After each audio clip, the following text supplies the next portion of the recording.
Kung mahilig kayo sa paglalayag at sa kasaysayan, pwede nang bisitahin ang pinakamalaki at kauna-unahang Experiential Maritime Heritage Museum sa ating bansa. Tampok dito ang isang replika ng malaking barko na ginagamit noon sa kalakalan. Nasa frontline ng balitang yan si Von Belenario.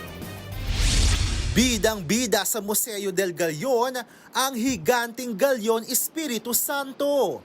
Representation ito ng 17th century galleon na ginawa sa Cavite noong 1602. Sa loob ng barko, makikita ang replika ng mga gamit sa navigation at itsura ng mga kwarto at lugar. May short film din na nagkikwento ng pakikipagsapalaran ng mga sinaunang Pinoy seafarers. Dahil nga immersive, may pagkakataon ng mga bibisita rito na libutin, tignan, hawakan at talagang ma-experience ang mga gamit sa barko. Para kang dinala pabalik sa makulay na kasaysayan ng ating pakikipagkalakalan. Talagang pinag-aralan ng mga ilalagay rito mula sa mga representation ng artifacts, spices at mga dokumento.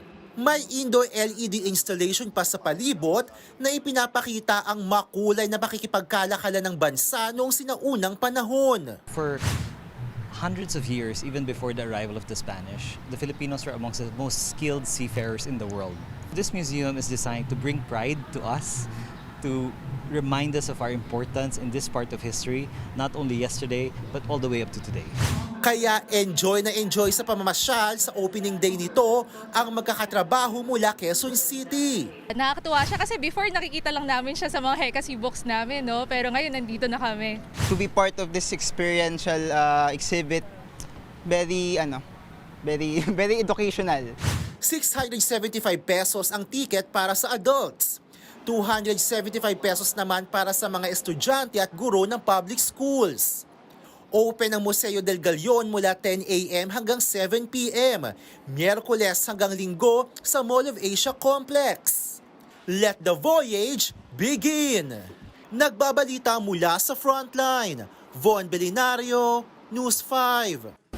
Mga kapatid, Julius Babaw po.